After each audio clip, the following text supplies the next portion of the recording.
Oke, bismillah, assalamualaikum warahmatullahi wabarakatuh, adik-adik. Alhamdulillah kita ketemu kembali. Ya, yang mau tryout ya, tryout terus. Tiap minggu ini ya, tryout untuk Bantul terutama. Ya, tiap minggu tryout harusnya adik-adik sudah lumayan terbiasa, terlatih ya dengan soal-soal TKA seperti apa. Yuk langsung saja kita bahas soal tryout Bahasa Indonesia. Bahasa Indonesia ini saya lihat ngecek nilai itu banyak yang masih di bawah 70 ya, bahkan ada yang 50, 60. Kenapa ya bahasa Indonesia? Padahal orang Indonesia ya, harusnya bahasa Indonesia tuh paling tinggi ya. Bisa 80 ke atas harusnya untuk bahasa Indonesia. Jadi targetnya bahasa Indonesia paling tidak 75 ya. Minimal 75. Kalau di bawah itu berarti ada yang harus dipertanyakan dengan nasionalisme adik-adik ya. Kita langsung saja ke nomor 1. Nah, kita baca dulu, kalau soal-soal teks lebih baik kita baca dulu apa pertanyaannya, seperti itu ya. Contoh di sini istilah dalang. Nah, kita sudah tahu ya dalang yang dimaksud itu sebenarnya apa, nggak perlu harus membaca, tapi kita harus, kalau makna itu biasanya disesuaikan dengan konteks bacaannya ya. Ya, bisa saja dalang di sini ya dalang keributan. Nah, itu akan beda dengan dalang pada seni wayang, makanya kita harus cek konteksnya. Kalau kita lihat di sini ya, ini adalah dayang pada pertunjukan seni wayang. Dalang memainkan wayang kulit di balik kelir. Nah, berarti yang mana nih? Bukan jelas penabuh gamelan. Salah, orang yang bercerita itu sangat umum ya. Tidak semua orang yang bercerita disebut dalang. Meskipun di sini dia sebagai pencerita sih sebenarnya. Penyaji wanita ini sindennya bukan dalang. Nah, yang tersisa adalah jawaban D, nama peran yang memainkan wayang ya, atau nama seseorang yang memainkan wayang ya. Nah, jadi kemungkinan besar jawaban yang tepat adalah D. Kita lanjut ke nomor 2. Wah, nih ada ruang guru ya di sini ya, ada IPA. Kita lihat apa yang ditanyakan. Berdasarkan infografik tersebut, istilah yang digunakan untuk menyebut bagian daun yang berfungsi menyerap energi dari cahaya matahari. Bagian daun yang menyerap, sebenarnya nih kalau ada adik sudah tahu IPA ya jelas jawabannya klorofil ya. Ya. Bagian daun yang menyerap energi dari cahaya matahari klorofil. Tapi kita lihat dulu di bacaannya di sini ya. Oke, bener nggak? Zat hijau daun yang menyerap energi dari cahaya matahari. Ya betul kan, klorofil ya. Jadi belajar IPA itu penting ya. Animisme dalam kutipan pada cerita tersebut itulah bidang apa ya. Animisme itu dia sebenarnya, animis itu percaya kepada, kalau dalam istilah apa, istilah sosial, artinya animisme itu berarti dia percaya orang yang percaya, yang tidak yang percaya kepada misalkan menyembah hewan, menyembah pohon ya. Ya, dia jadi jadi makhluk hidup yang ada di sekitarnya, ataupun yang makhluk mati seperti batu ya. Itu dipercayai punya punya kekuatan ya, kekuatan untuk mengatur alam. Nah, itu adalah animisme ya. Nah, animisme kita lihat di sini ya. Bapak kan tahu sendiri bahwa aku tidak pernah menyembah pusaka-pusaka itu, apalagi jadi budaknya seperti yang teman katakan. Nah, Bapak kan selalu membimbingku untuk menjadi orang yang beriman. Bapak juga tidak pernah melihatku membuat sesajen untuk keris-keris. Mengapa teman-teman tega menuduh aku animisme? Nah, berarti di sini animisme itu ada hubungannya dengan agama ya. Agama ya. Kalau jawabannya lebih dari satu ya, saya akan pilih agama dan sosial sih, karena dia berkaitan dengan berkaitan dengan kehidupan sosial di masyarakat juga kan, karena dulu itu banyak yang penganut sebelum ada misalkan sebelum Hindu, sebelum Buddha, sebelum Islam itu menurut sejarah itu masyarakat Nusantara itu masih menganut animisme ya, kepercayaan animisme. Nah, kan di sini jawabannya tidak ada yang lebih dari satu, maka ya jawabannya yang paling tepat adalah agama. Kita ke nomor 4 ya, kita lihat pertanyaannya apa. Pernyataan menggambarkan keindahan pantai ditandai dengan pernyataan nomor. Nah, ini kita juga tidak perlu sebenarnya lihat bacaan semuanya ya. Kita tinggal cek saja pernyataannya. Nanti kalau kita nggak yakin langsung ke bacaan. Pantai ini terkenal karena pasir putihnya yang membuat air melembut dan air lautnya yang jernih dengan gradasi warna biru dan hijau yang menakjubkan. Ini betul ya, harusnya gitu. Pantai itu memiliki wilayah yang tidak luas kita hari libur punya menu ini bukan. Surga tersembunyi merupakan sebutan bagi pantai Tanjung Tinggi yang memiliki daya tarik penggemar fotografi. Pantai Tanjung Tinggi adalah salah satu tempat tujuan wisata di Pulau Belitung. Nah, ini bukan ya, tidak ada mengandung keindahan pantai. Ini ada surga tersembunyi ya. Nah, itu menggambarkan keindahan pantai ya. Jadi kemungkinan besar jawabannya adalah 1 dan 3. Lanjut nomor 5. Wah, ini ada infografik, kita baca dulu ya. Berdasarkan infografik tersebut, fase luasnya mencapai 1.161.192 hektar pada tahun 2000 merujuk pada objek. Ya, yang berarti yang 1 juta ini apa? Ya, kita lihat di sini ya. Nah, ini apa? Luas kebakaran hutan dan lahan dalam hektar. Ya. Nah, gitu ya. Jadi mudah sekali ya, bahasa Indonesia ini sangat mudah kebangetan adik-adik yang gunakan logika sedikit saja, gunakan kemampuan otak adik-adik sedikit saja itu pasti bisa menjawab dengan cepat dan tepat ya. Kita nomor 6, berdasarkan penggunaan kosakata dalam cuplikan cerita tersebut latar cerita yang tergambar. Kalau latar itu berarti bisa di tempat, bisa waktu ya. Latar itu bisa tempat atau waktu, atau satu lagi suasana. Nah, sedih, memilukan, menyenangkan ya, suasana. Suasana misalkan di kota ya, ramai, itu juga bisa jadi latar ya. Kita lihat di sini ya, latarnya apa nih? Di tengah riuh kota yang sering dilanda hujan, Lila bekerja di sebuah kota yang hiruk pikuk. Nah, berarti latarnya jelas di kota ya. Latarnya ada di kota. Nah, tapi kita lihat di sini apakah semuanya berdasarkan penggunaan kosakata dalam cuplikan cerita tersebut, latar cerita yang tergambar adalah ya kota ya. Jadi ini sebenarnya apakah hanya di kota? Kita lihat ya, di kota. Suatu yang bahasa seorang pria. Nanti kita lihat ya, belum tentu di kota. Lila sih kerjanya di kota, tapi kita lihat dulu. Nah, di sini ada kafe kecil ya. Nah, dan ini kotanya juga bukan kota kecil ya. Kita nggak tahu ini, berdasarkan teks ini kotanya itu hiruk pikuk. Jadi nggak. Jadi jangan tertipu ya. Wah, ini ada kota hiruk pikuk berarti langsung kota. Enggak. Kita lihat ya. Suatu sore yang basah, sore ya. Seorang pria misterius bernama Leo masuk ke kafe, memesan kopi dengan tatapan sendu. Sejak itu Leo menjadi pelanggan setia setiap kali hujan turun, selalu memesan kopi yang sama dan selalu saling bertukar senyum dengan Lila, meski tak banyak kata terucap. Perlahan percakapan mulai terjalin antara mereka. Lila mengetahui bahwa Leo adalah seorang penulis yang sedang mengalami kebuntuan dalam menulis novelnya, bla bla bla bla bla bla. Leo berhasil menyelesaikan novelnya dalam karya ini yang mendedikasikan ucapan. Nah, ini kita bisa simpulkan kalau ini adalah di kafe dan sore hari. Mudah banget. Oke, kita ke nomor 7. Nomor 7 apa yang ditanya? Latar tempat dan suasana yang tergambar dalam kutipan komik tersebut adalah latar apa nih? Latar tempat plus suasana ya. Tadi kan ada 3 ya, ada latar tempat, ada suasana, ada waktu. Nah, ini ditanya adalah tempat dan suasana. Kalau kita bisa lihat di sini, kalau malam mungkin nggak di malam karena ini langitnya biru gini ya. Kita baca deh. Tenang saja, aku pergi tidak jauh, tidak akan ada apa-apa. Aku akan segera kembali nih. Mois, kamu mau kemana? Ibu, ini dulu ya. Mois, kamu mau kemana? Ibu berpesan kita tidak boleh pergi kemana-mana. Terus Mois bilang ya, dia mau pergi sebentar. Pada saat Mois sedang bersiap-siap untuk terbang, adik-adiknya mencoba menghalangi agar Mois tidak pergi terbang. Nah, di si Mois nih ya, yang merah ini, aduh gawat, tolong. Kenapa nih? Ketika Mois mencoba untuk mulai terbang untuk pertama kalinya, ternyata dia baru belajar terbang. Ternyata sayap Mois belum kuat. Sehingga Mois panik dan semakin lama semakin turun. Nah, jadi di sini latar tempatnya ya di sarang pertama atau di pohon. Kemudian di sini ya, kita lihat di sini, aduh gawat, tolong. Nah, ini berarti menunjukkan apa ini? Suasana yang panik ya. Suasana panik dan kalau kita lihat di sini ya, ini siang hari ya atau pagi hari ya. Dan di pohon atau di sarang. Nah, ini ada 2 nih.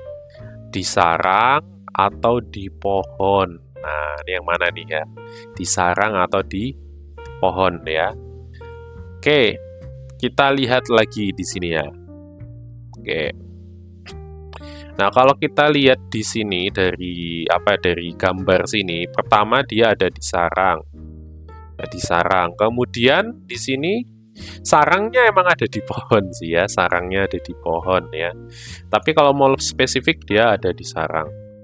Ketika Mois mencoba untuk mulai terbang untuk pertama kalinya, nah di sini ini baru dia sudah nggak disarang ya, dia sudah nggak disarang. Ya, jadi ini gimana ya, ini ya latar tempat dan suasana yang tergambar dalam kutipan tersebut. Ya, ini yang jelas, ya, kalau lebih tepatnya itu adalah yang A sih, sarang dan panik ya. Karena kalau pohon itu kurang spesifik ya, pohon kurang spesifik, karena yang paling jelas itu adalah di sarang. Ya, terus kemudian suasananya juga panik ya, panik karena mau jatuh ya. Kak, perbedaannya dengan takut tuh apa? Kalau takut itu ya takut ya. Takut misalkan ada objeknya ya, ada objeknya misalkan hantu, misalkan hewan buas. Nah, itu takut ya. Cemas itu biasanya itu masih di bawahnya panik ya. Cemas itu biasanya misalkan si tokohnya itu keringatnya bercucuran, kemudian kemudian mondar-mandir. Nah, itu cemas. Tapi kalau udah tolong, nah itu sudah panik ya. Levelnya udah di atas, sudah panik. Oke, nomor 8. Ini ada teks prosedur kayaknya ya. Ya, betul ya, langkah-langkah berarti ini prosedur. Prosedur kita lihat apa yang ditanya. Loh, kok nggak ada? Oh, nih di sini jawaban yang benar lebih dari satu. Kunci jawaban pernyataan 2 dan 4. Maksudnya apa ini? Kok ada kunci jawabannya ini? Ya, kita lihat ya. Oh, ini jangan-jangan sudah dikasih kunci ya. Oke, kita lihat aja dulu ya. Pernyataan yang sesuai dengan kutipan teks prosedur. Kita cek satu-satu aja ya kalau pernyataan ya. Pembelian tiket Prambanan Jazz hanya bisa dibeli pada aplikasi Traveloka. Ini kita lihat saja di sini ya. Apakah hanya seperti Traveloka? Berarti Traveloka hanya cuman salah satu ya. Bukan hanya ada beberapa jenis kategori terkait tiket yang bisa dipilih. Ada daily, ada super, atau 3 days. Ada daily, ada super, ada 3 day. Ada 3 ya. Di 3 betul di sini. Nomor 3, metode pembayaran tidak bisa dilakukan melalui bank transfer dan kartu kredit. Enggak nih. Kalau Traveloka itu bisa. Itu ya. Kalau Traveloka tuh harusnya dia bisa deh. Nah, bank transfer kartu kredit bisa kan tersedia. Berarti ini salah. Jawaban tersisa adalah 4. Bener nggak? Tiket akan dikirim oleh email. Kita lihat di sini ya. Alamat email. Ya. Jadi kalau jawaban benar lebih dari 1 itu nggak mungkin 1 ya. Lebih dari 1 berarti minimal adalah 2. Ya, minimal bisa 3, bisa 4, 4-nya juga bisa. Jadi jangan terkecoh kalau jawaban lebih dari 1 itu pasti cuma 2, enggak, 3 bisa. 3 juga bisa. 4 kadang bisa. Nah, 5 sumber energi terbarukan. Kita lihat pertanyaan, informasi yang sesuai berdasarkan infografik.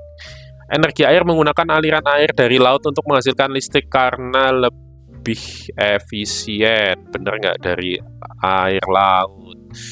Nah, ternyata tidak. Ini adalah dari bendungan, ya, danau, sungai, ya. Ya, bener kan? Danau atau bendungan, ya. Jadi ini salah. Yang berikutnya. Oke. Energi matahari memanfaatkan sinar matahari untuk menghasilkan listrik melalui panel surya. Energi matahari memanfaatkan sinar matahari untuk menghasilkan listrik. Energi matahari memanfaatkan kebalik ini.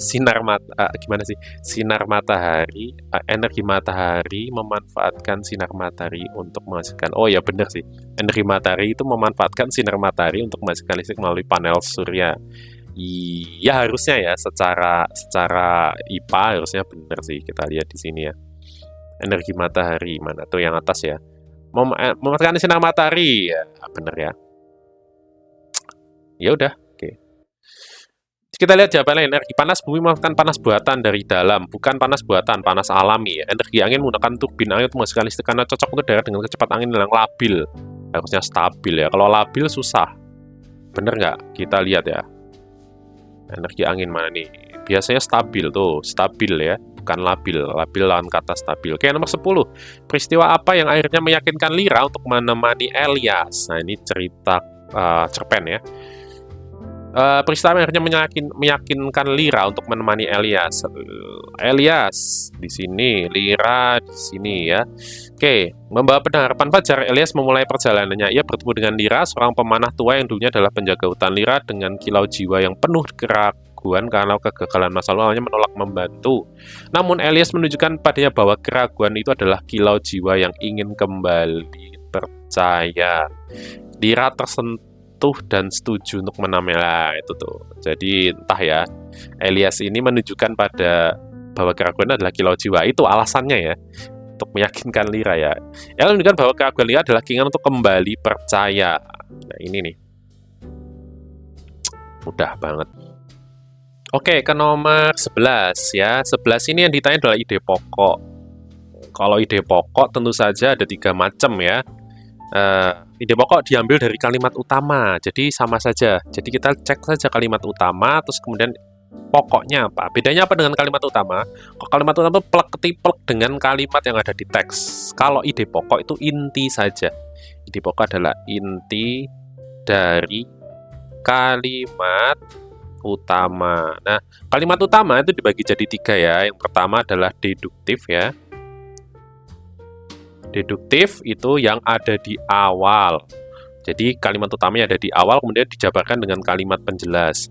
Kemudian ada induktif. Induktif itu ada di akhir. Jadi ngomong-ngomong, kesimpulannya di akhir, itu induktif. Oleh karena itu, dengan demikian, nah itu salah satu ciri induktif ya. Nah, kemudian yang terakhir yang agak jarang tapi bisa saja yaitu campuran. Kalau yang campuran itu di awal plus akhir. Ya, akhir dan awal. Nah, awal plus akhir ya.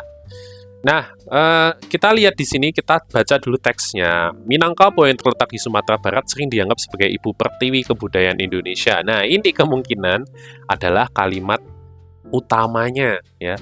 Kalimat utamanya ada di awal, deduktif.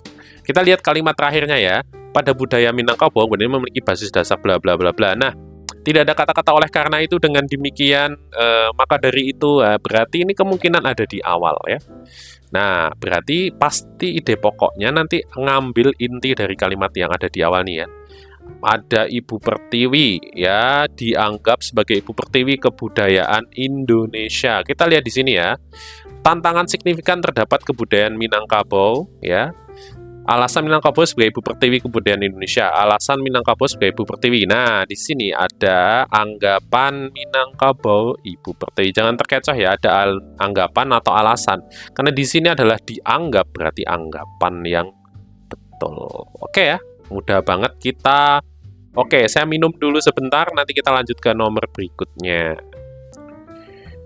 Oke, kita ke nomor 12 ya. Nomor 12 ini adalah ada infografik lagi ya, lagi-lagi infografik. Ini tentang apa sih, kita baca dulu ya.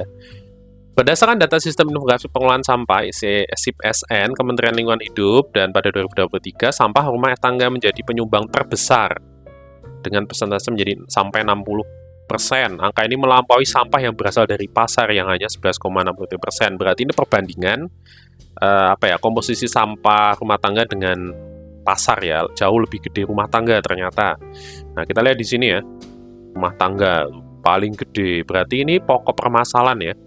Ini pokok permasalahan. Nah, kita lihat di sini, wah udah ada kuncinya juga ya. Tapi kita buktikan bener nggak kuncinya. Setelah mencermati infografik, ada perbedaan komposisi sampah berdasarkan sumbernya. Tanggapan yang mendukung hal tersebut terdapat pada pernyataan klik pada jawaban benar. Nah, jawaban lebih dari 1. Pemerintah harus memprioritaskan penutupan pasar-pasar. Ini jelas nggak logis, padahal pasar itu cuma 11%. Aduh, sorry. Pemerintah dan lembaga terkait dapat memprioritaskan kebijakan, program edukasi dan fasilitas pengelolaan sampah yang langsung menyasar sektor rumah tangga. Nah, oke. Betul. Masyarakat didorong untuk lebih bijak atas sampah yang menghasilkan dengan cara memilah sampah. Ini juga betul ya. Jadi kalau sampah rumah tangga memang harus dipilah ya. Nah, oke. Di rumah. Nah, rumah tangga kan pokok permasalahannya. Berarti jawabannya, ya kita lihat yang nomor 3. Untuk mengurangi sampah, kita harus fokus membuat lebih banyak tempat sampah di area pasar. Padahal kan pasar hanya 11% ya. Yang jadi pokok permasalahan adalah sampah rumah tangga. Berarti jawaban yang tepat lebih ke 2 dan 3. Oke, kita lanjut nomor 13 yang ditanya apa? Watak tokoh. Nah, kalau watak tokoh kita harus baca ya. Kita harus baca. Oke, kita lihat di sini ya. Di sebelahnya, Irwan menautkan alisnya dengan cepat ya. Tidak menyangka kalau paginya akan diawali dengan ocehan Ale tentang candi. Ya, baru saja datang dan sudah disodori lembar koran yang terbuka lebar di mejanya. Wah, Ale ini semangat sekali ya. Kok kecil, bukannya candi biasanya besar-besar? Tanyanya enteng. Matanya melirik sekilas lembar koran tersebut. Dia belum tertarik menyimak ocehan Ale, makanya bertanya yang tersirat di penglihatannya saja. Tidak semua, jadi si Irwan ini ya, orangnya agak males gitu, tapi dia mau basa-basi aja gitu kan, supaya nggak menyinggung ya. Tidak semua candi sebesar Borobudur atau Prambanan. Wah, banyak kok candi-candi yang ukurannya tidak terlalu besar, bla bla bla bla bla. Oh, semangat banget ya, berangkat pagi siangnya pun sudah bisa langsung pulang. Kamu mau lihat foto-fotonya nggak? Gitu kan. Irwan langsung menggeleng cepat. Ceritanya bisa lebih panjang kalau Ale sudah menunjukkan foto-fotonya. Ale memang selalu mencetak banyak foto setiap pulang dari candi. Ia memiliki printer sendiri di rumah untuk mencetaknya. Foto-foto itu selalu tersimpan dengan rapi. Tidak usah, Le, nanti saja, sebentar lagi bel masuk. Nah, ini kita bisa lihat dua tokoh yang sangat berbeda ya. Kalau Ale itu orangnya antusias banget, Irwan tuh agak-agak agak-agak males gitu kan. Tapi dia masih yang nggak langsung cerewet, kamu nggak ya. Dia masih basa-basi dikit lah. Nah, kita lihat di sini.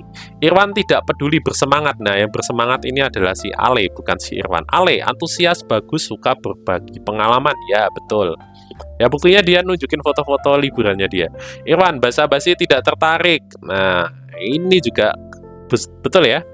Basa-basi itu maksudnya apa ya? Basa-basi itu orang Jawa tuh nggak enakan ya, basa-basi ya. Nggak enakan, misal mau nolak, basa-basi ya. Nggak langsung to the point ya. Muter-muter dulu ya, gimana caranya. Tapi itu namanya basa-basi. Tidak tertarik ya, tadi kelihatan banget dia menggeleng, terus ini panjang banget ini ya, gitulah pokoknya kelihatan banget. Oke, jadi jawabannya jelas banget 2 dan 3. Lanjut ke nomor 14. Cara penggambaran watak ini juga masih ya, cuman di sini bukan wataknya tapi cara penggambarannya. Nah, kita harus lihat ya, harus baca juga nih. Tokoh Edo, saudara yang cerah, Pak Rudi mengajak Edo ke kandang kelinci. Kandangnya luas, kelincinya banyak banget. Edo merasa senang. Edo mendekati Pak Rudi. Mereka semua kelinci kesayangan saya, Do, kata Pak Rudi sambil membuka pintu. Ayo kita beri makan. Mereka berdua masuk ke dalam. Pak Rudi membawa sekat besar wortel segar. Pak Rudi tersenyum melihat mata Edo berbinar. Edo coba pegang wortel ini, kita akan melihat siapa yang paling berani. Dengan hati-hati Edo segera memegang potongan wortel itu. Tak lama kemudian semua kelinci seolah tahu waktu makan tiba. Mereka berkumpul mendekat dengan Edo, mencium-cium tangannya. Edo senang sekali dan tertawa kegirangan melihat tingkah laku si kelinci-kelinci. Edo pun ikut berlarian mengejar kelinci. Sesekali Edo menirukan gerakan lucu kelinci, mulai dari melompat, berdiri dengan kedua kaki, hingga itu Edo mendapatkan teman bermain baru yang sangat mudah. Nah, di sini kita lihat dialog antar tokohnya jarang banget ya. Lebih banyak Lebih banyak si pengarangnya menceritakan langsung tindakan si tokohnya. Ya, nih di paragraf terakhir nih ya. Nah, di sini kita berarti bisa menyimpulkan kalau wataknya ini si Edo, kita tahu ya Edo ini orangnya gimana? Semangat, penyayang kepada hewan, antusias, semangat ya. Dia penyayang juga terhadap hewan. Nah, taunya dari mana? Taunya di paragraf terakhir nih ya, terutama di paragraf terakhir. Nah, dari mana? Dari perilaku. Nah, perilakunya si Edo ya, diceritakan oleh si pengarang. Nah, langsung pengarang. Kalau langsung pengarang tuh berarti langsung ya disebutkan di teksnya kalau Edo orangnya titik-titik langsung, orangnya semangat, diceritakan langsung ya, langsung dari pengarang. Di sini kita tidak lihat wataknya diceritakan langsung. Dialognya dikit ya, dialognya sedikit, berarti ini salah. Nah, yang betul adalah tindakan ya, tindakan tokoh. Ini semua menceritakan tindakannya tokoh.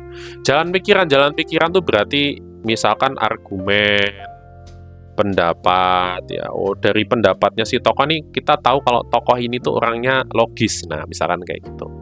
Nah, tidak ya, tadi si Edo tidak ada opini sama sekali ya. Kita langsung ke nomor 15 ya. Jadi kita sampai nomor 15, terakhir nanti kita lanjutkan di part berikutnya. Peristiwa yang terjadi sesuai teks tersebut adalah, kalau peristiwa yang terjadi kita lihat saja sesuai atau enggak. Ini sudah ada kuncinya, kita buktikan saja. Maya, seorang arkeolog muda tertarik dengan Candi Borobudur dan melakukan penelitian karena ia meyakini ada ruangan rahasia di dalam Borobudur yang menyimpan pengetahuan berharga tentang masa lalu. Kita lihat di sini ya. Ada ruangan rahasia di dalam Borobudur yang menyimpan pengetahuan berharga tentang masa lalu. Persis sama, betul. Maya berhasil menemukan ruang rahasia yang penuh dengan artefak dan naskah kuno berisi pengetahuan tentang ajaran bla bla bla bla. Peradaban ini lelet seperti yang mendalam. Kita lihat di sini yang mana nih ya. Maya tetap berhasil menemukan ruang rahasia yang penuh dengan artefak naskah kuno berisi pengetahuan tentang ajaran dan kehidupan masa lalu. Ini pembuktian bahwa mereka berhadapan tinggi sebetulnya yang mendalam. Persis sama. Waduh. Persis sama. Ya, dalam ceritanya Maya tidak menemukan petunjuk keberadaan ruang rahasia. Wah, ini sangat berbeda dengan ceritanya. Ada sekelompok pihak tertentu yang merasa sedih oleh penemuan tersebut. Mereka khawatir bahwa penemuan Maya akan membuat rahasia lama yang selama ini mereka lindungi. Kita lihat di sini ada nggak? Maya menemukan petunjuk. Nah, namun ketika ia mulai menggali lebih dalam, sekelompok pihak tertentu merasa terancam oleh penemuan tersebut mencoba menghentikannya. Mereka khawatir bahwa penemuan Maya akan membuka rahasia lama yang selama ini mereka melindungi. Ini hampir mirip ya. Salahnya di mana nih? Di sini sampai sini betul nih. Nah, tapi di sini ada sekelompok yang tentu yang merasa sedih. Sementara di sini apa nih? Tadi terancam, beda ya. Terancam dengan sedih itu berbeda. Jadi sebenarnya agak mirip, cuman hanya beda satu kata saja. Berarti kemungkinan ini bukan jawaban betul, jadi harus teliti ya, benar-benar teliti nih, banyak jebakan banget ya. Jadi jawaban betul 1 dan 2. Oke, itu saja adik-adik, semoga bermanfaat, mudah-mudahan nanti kita bisa lanjut lagi ya di part kedua, kita selesaikan. Saya cukupkan. Assalamualaikum warahmatullahi wabarakatuh.